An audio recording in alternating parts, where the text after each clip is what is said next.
Fortifions-nous dans le Seigneur.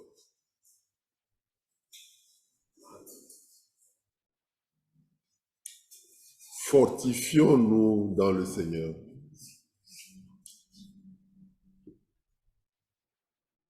Paul conseille dans Éphésiens 6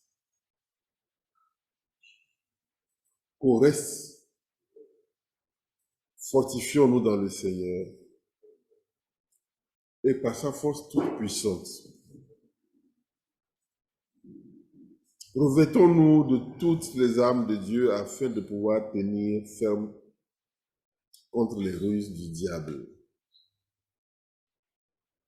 Car nous n'avons pas à lutter contre la chair et le sang, mais contre les dominations, contre les autorités, contre les princes de ce monde de ténèbres, contre les esprits méchants dans les lieux célestes. C'est pourquoi prenons toutes les armes de Dieu afin de pouvoir résister dans les mauvais jours et tenir ferme après avoir tout surmonté. Tenons donc ferme, ayant à nos reins la vérité pour ceinture. Revêtons la cuirasse de la justice. Mettons pour chaussures à nos pieds le zèle que donne l'évangile de paix. Prenons par-dessus tout cela le bouclier de la foi, avec lequel nous pourrons éteindre tous les traits enflammés du malin. Prenons aussi le casque du salut et l'épée de l'esprit, qui est la parole de Dieu. Faisons en tout temps par l'esprit toutes sortes de prières et de supplications. Veillons à cela avec une entière persévérance et prions pour tous les saints. Amen. Fortifions-nous dans le Seigneur.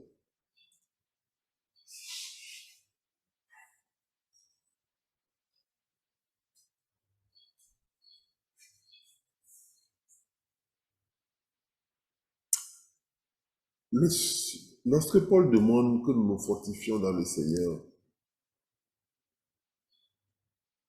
c'est qu'après avoir fait toute l'expérience avec Dieu,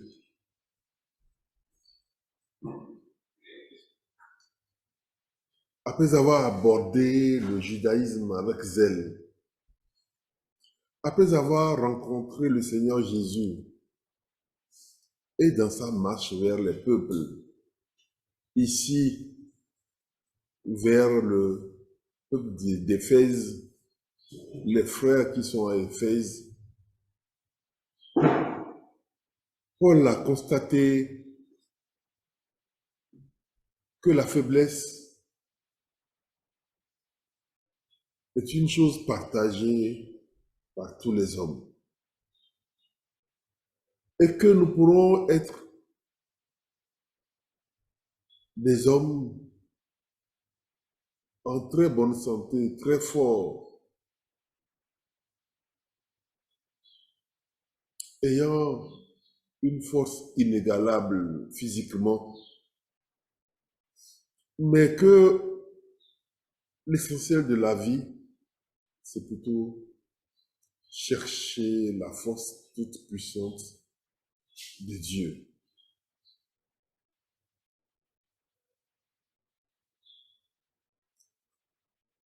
Dans son zèle avec le judaïsme, Paul croyait travailler pour Dieu et faisait toute forme d'effort pour plaire à Dieu, pour que la parole de Dieu soit suivie comme il se devait. Il était même capable de jeter en prison et d'assister au meurtre de ceux qui cherchaient Jésus-Christ. Il était capable de leur faire enlever la vie. Il était capable de faire toute la volonté, prêcher dans la synagogue, ayant vécu au pied de Gamaliel, pharisien qu'il était, connaissant la parole de Dieu, ayant parcouru la Torah, l'Ancien Testament dans son entièreté, je crois que Paul devait être comme certains aujourd'hui qui sont musulmans, qui peuvent vous réciter le Coran par cœur. Il connaissait la parole de Dieu. Il connaissait cette parole qui était prêchée dans les synagogues avant que Dieu ne décide de faire une nouvelle alliance avec les hommes.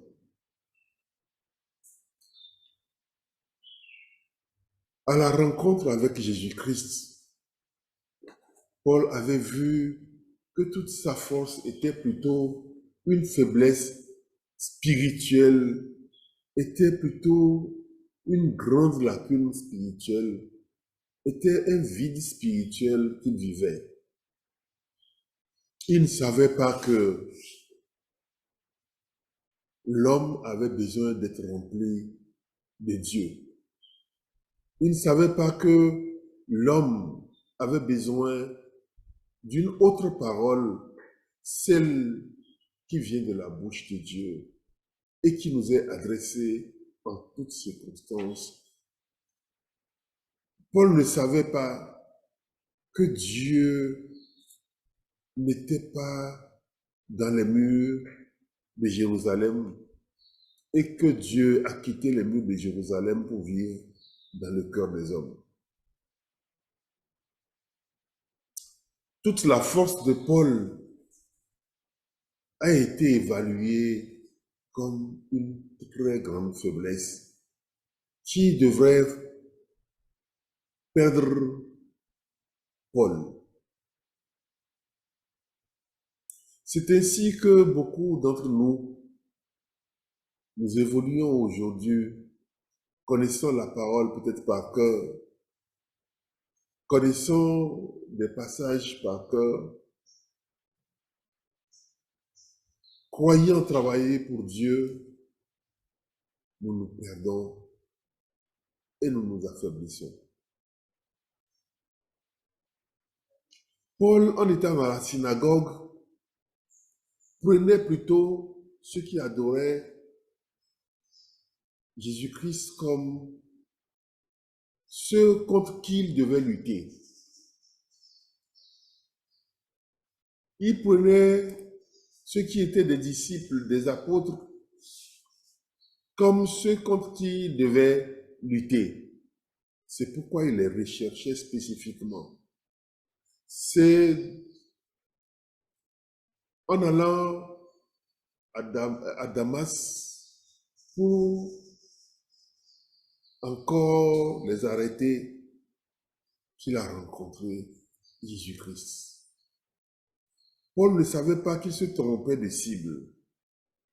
Pour que la parole de Dieu puisse progresser, pour que lui puisse voir Dieu, Paul travaillait selon lui pour Dieu et luttait contre les chrétiens. Il ne savait pas qu'il était dans le faux. De la même manière, beaucoup d'entre nous luttent contre des forces qui ne sont pas les forces à cibler. Paul, après avoir eu toute son expérience, dit, nous n'avons pas à lutter contre la chair et le sang. Nous n'avons pas à lutter contre l'homme. Même si Paul faisait emprisonner les chrétiens, ce n'était pas ces hommes qui étaient le problème. Nous n'avons pas à lutter contre la chair et le sang. Mais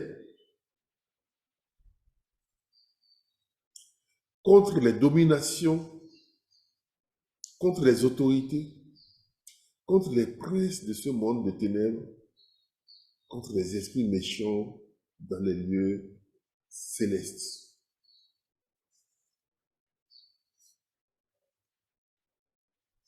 Nous n'avons pas à lutter contre la chair et le sang. Pour ceux qui ne connaissent pas bien ce passage, c'est Éphésiens 6, du verset 10 au verset 19. Éphésiens 6, du verset 10 au verset 19. Nous n'avons pas à lutter contre la chair et le sang, même si on enlevait la vie. Paul était là à Étienne.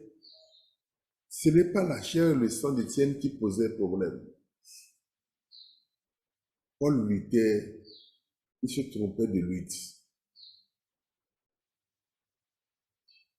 Alors que Paul était entouré de personnes dominées par des esprits mauvais, Paul ne savait pas que la force, toute puissance de Dieu se trouvait dans ce qu'on appelait en ce moment les chrétiens, ceux qui appartenaient à Christ. Je suis en train de faire une expérience qui paraît longue et toute la semaine, je priais pour le message de ce matin. Hier, j'ai appelé maman. Juste là, j'étais en train de prier toujours. Et il y a eu un événement qui a fait que je l'ai appelé. C'était vers 23 heures pour lui dire ce que moi je pensais.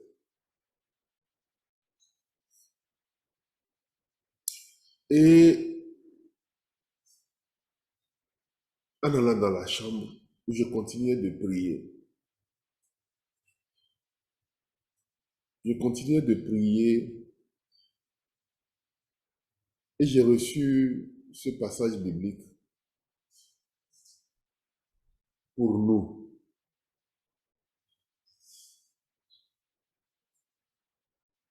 J'ai continué de prier la nuit. J'ai prié ce matin.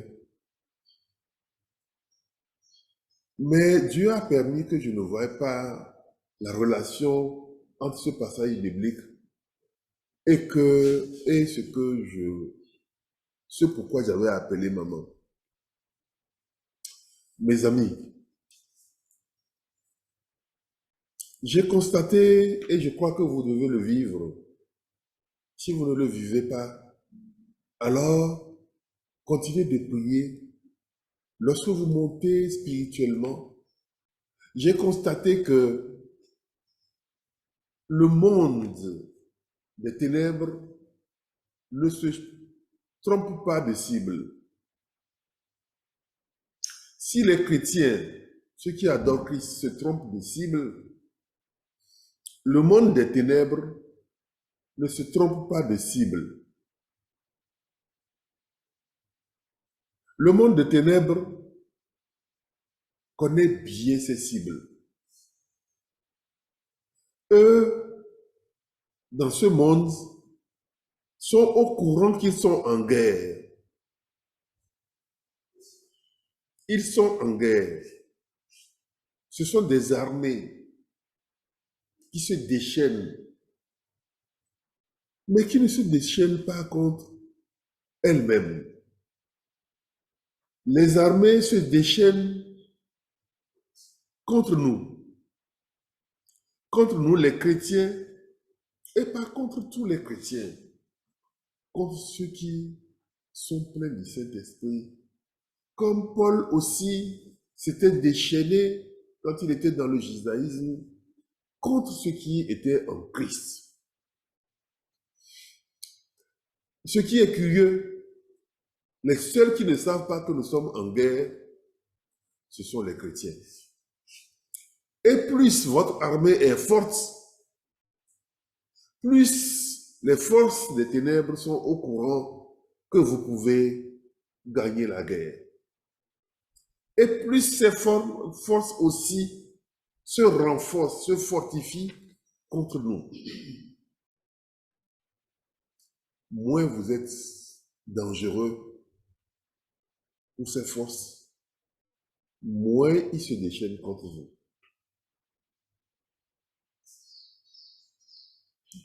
Si vous adorez, si nous adorons Dieu, nous devons savoir que plus nous l'invoquons, plus nous sommes rentrés dans un deal avec Dieu contre les forces des ténèbres.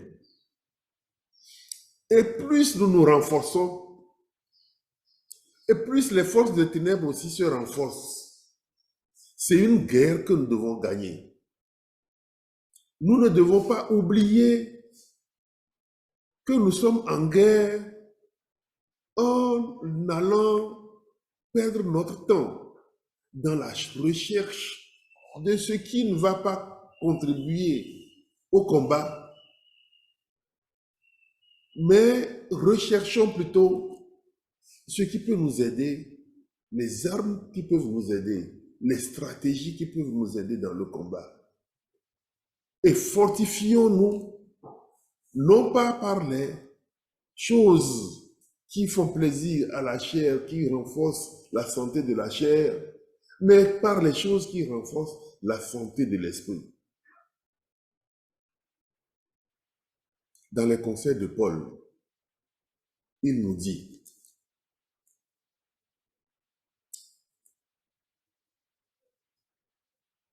nous n'avons pas à combattre contre les dominations, contre la chair et le sang, mais contre les dominations, contre les autorités. Je ne sais pas si vous avez une idée de ce qu'on peut appeler une autorité. Une autorité spirituelle. Une autorité spirituelle.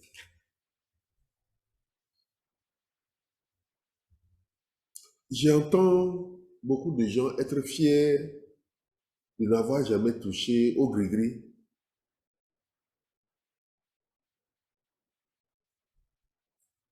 de n'avoir jamais touché aux idoles,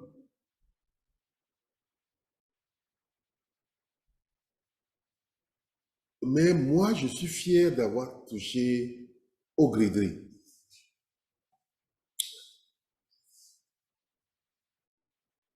Et parfois on pense qu'on a tout compris, mais je vois que Dieu, qui connaît notre avenir, ce qu'il voudra faire avec nous, nous fait faire certaines expériences pour pouvoir parler avec assurance.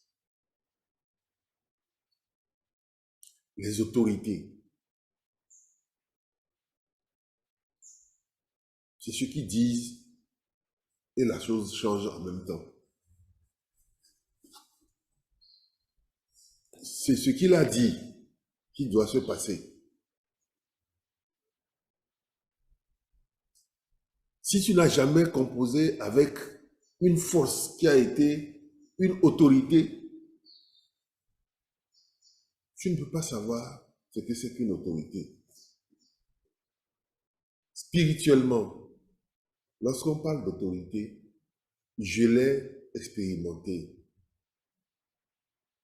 Si nous sommes ici, ensemble, et que nous réfléchissons à quelque chose, et que nous ne sommes pas pleins du Saint-Esprit, nous sommes en train de réfléchir, de faire une réunion, et que j'ai ce gris-gris, et que je veux que toute l'assemblée fasse ce que je demande, ce n'est pas une longue prédication comme celle de ce matin. C'est juste quelques syllabes que je prononce Et puis vous voyez tout qui change. Vous voyez tout qui change. Ce qui était en train de se montrer comme les caducs commencent par sourire, par me dire ce que je voudrais entendre. Ce n'est pas une fois, ce n'est pas deux fois. Ce sont les autorités. Si vous n'allez pas expérimenter, je vous en parle pour que vous sachiez que de l'autre côté se trouvent des autorités. Si nous ne nous fortifions pas dans le Seigneur, nous sommes en guerre contre des autorités qui transforment notre vie sans que nous le sachions. Nous sommes en guerre contre les princes de ce monde d'autorité qui est le monde des ténèbres. Ces princes peuvent être des membres de famille. Ces princes peuvent être des gens qui vivent avec nous.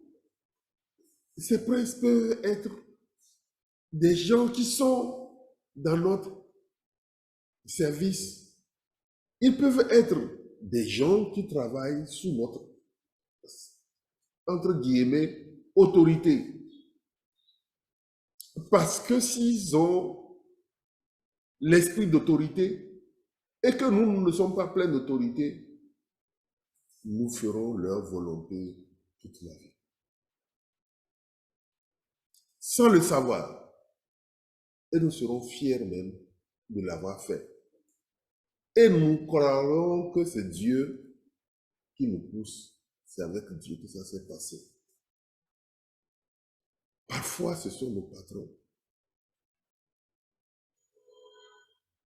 Les autorités, l'esprit d'autorité passe par plusieurs formes de personnes, plusieurs personnes. Parfois même, c'est un événement dans la rue. Parfois, c'est un événement au marché. Et nous croyons que c'est Dieu qui agit. Nous n'avons pas à lutter contre la chair et le sang. Cela veut dire que nous sommes en lutte, nous sommes en guerre. Nous sommes en guerre spirituelle.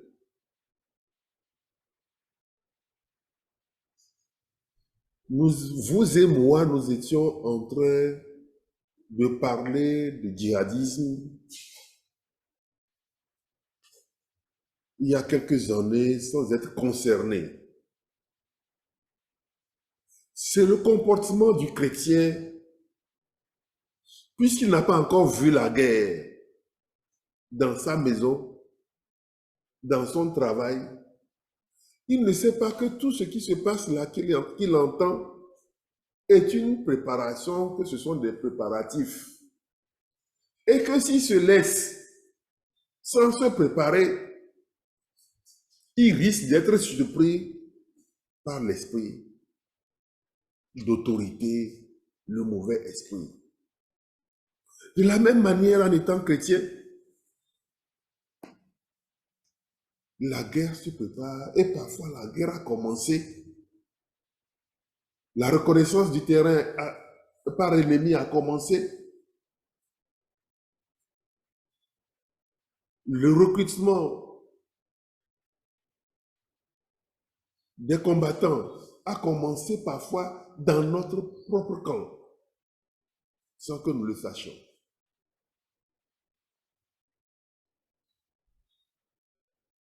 Et nous sommes là,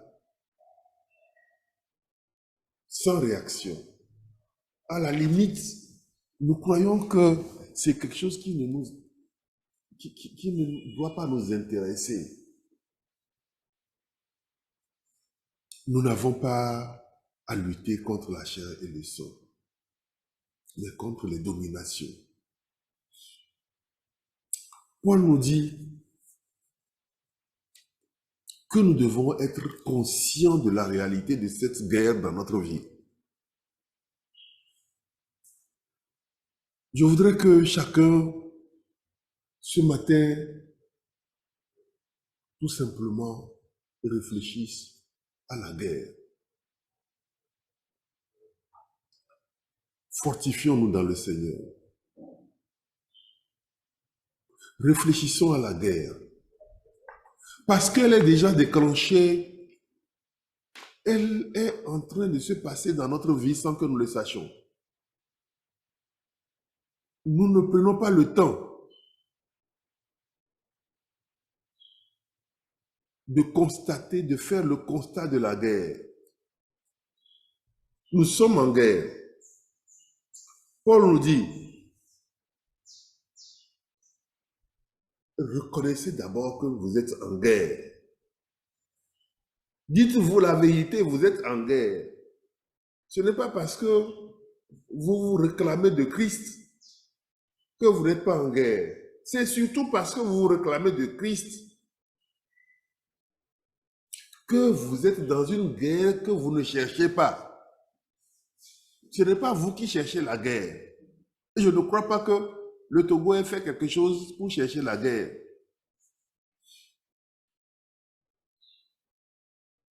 Les forces des ténèbres, leur technique, c'est que quand tu penses que tu as bien fermé tes portes et tes fenêtres et que tu es en sécurité chez toi, c'est de rentrer par une voie pour venir déposer le problème sur ton lit. Donc tu dors avec sans le savoir. C'est ça les forces des ténèbres. Ils viennent déposer le problème dans ton salon. Ils viennent déposer le problème dans ta cour, pourtant tu as fermé le portail. C'est une guerre, donc ils ont toutes les techniques pour rentrer chez toi.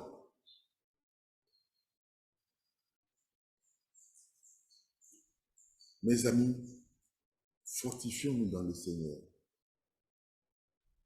La parole de Dieu dit, la première chose, c'est de ne pas être un menteur, d'être un homme vrai soi-même, se dire la vérité soi-même, mais accepter la vérité qui est la parole de Dieu.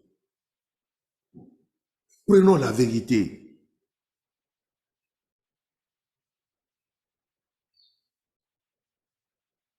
Et cette vérité-là,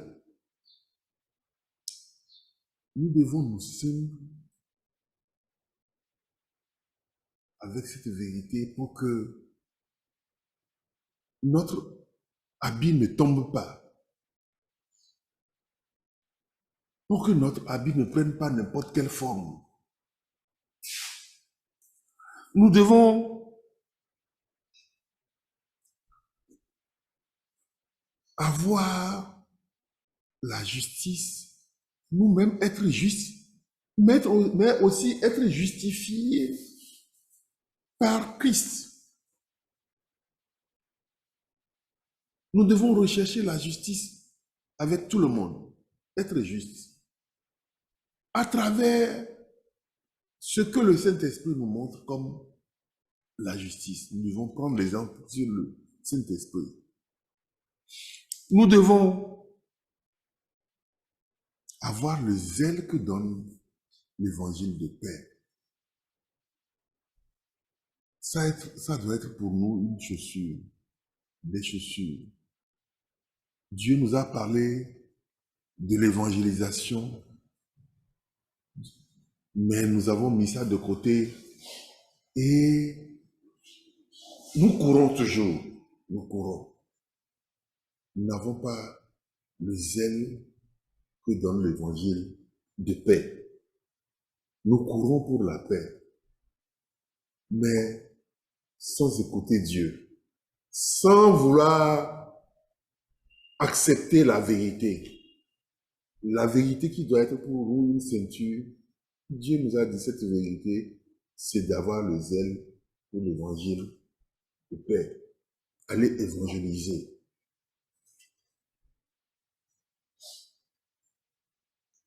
Nous devons avoir le bouclier de la foi. Nous avons parlé de la foi plusieurs fois.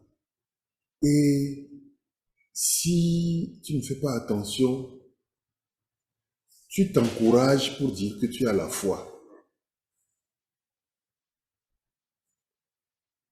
Beaucoup de gens, pour se dire, se donner une certaine conscience, s'encouragent et disent qu'ils ont la foi.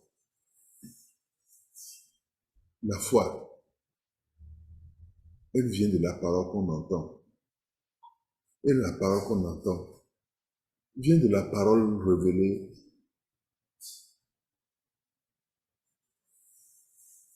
de Dieu. C'est la parole révélée de Dieu. Et quand Dieu nous donne cette parole, ça nous donne une assurance. Quand cette parole de foi arrive,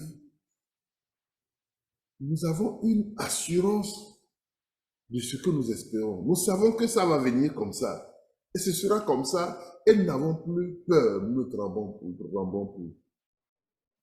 Lorsque Dieu nous parle, nous mettons ça de côté et nous disons que nous avons la foi.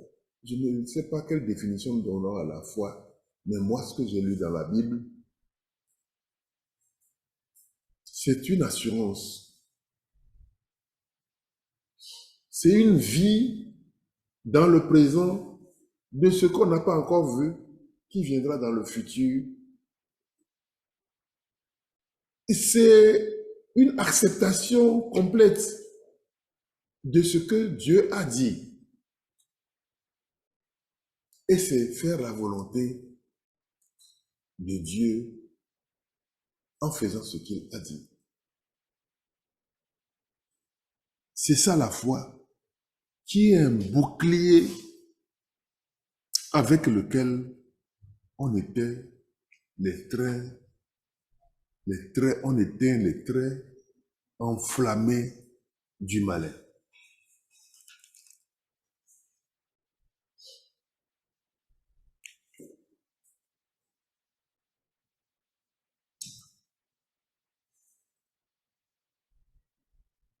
Le salut. Le salut. Nicodème en a discuté avec Jésus-Christ. Le salut.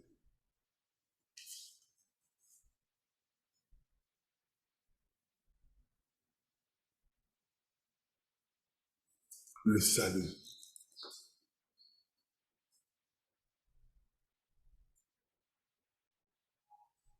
On peut toucher à tout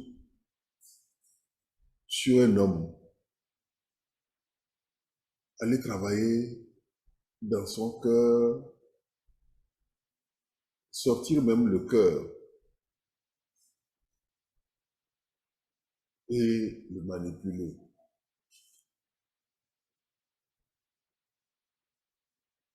Ce qui veut dire qu'on peut priver un homme de son cœur pendant un temps pour le réparer. Mais je ne crois pas que quelqu'un puisse prendre le risque d'aller à l'hôpital, se coucher, soit disant qu'on va enlever sa tête pour réparer sa tête.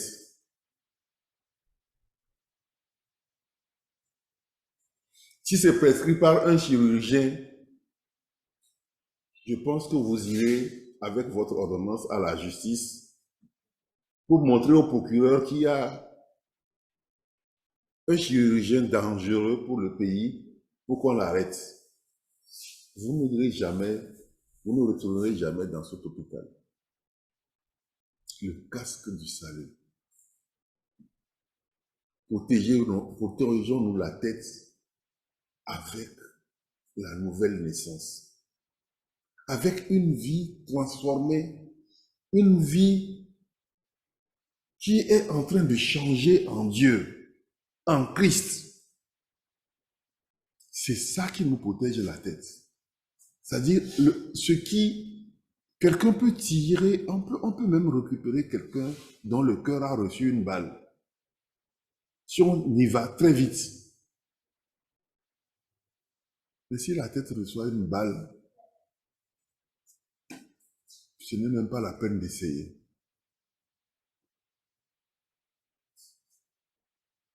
Le cœur peut être blessé. Mais le salut est très important pour notre vie. Transformer de jour en jour. Et ce qui transforme, c'est l'Esprit de Dieu. Si nous avons compris ces choses, alors, en bon combattant de Dieu, nous avons l'arme avec laquelle nous devons combattre, qui est l'Esprit de Dieu, qui nous donne une épée, qui nous met entre les mains l'épée avec laquelle nous devons faire cette guerre. Que Dieu nous bénisse surabondamment pour que nous comprenions cette parole de ce matin. Nous sommes en guerre. Fortifions-nous dans le Seigneur. Fortifions-nous avec la vérité, la justice. Fortifions-nous avec le zèle que donne l'évangile de paix, avec le bouclier qui vient de la foi, avec le casque du salut, et tenons fermes avec l'épée que l'Esprit Saint nous donne pour combattre. Dieu nous bénisse surabondamment. Amen.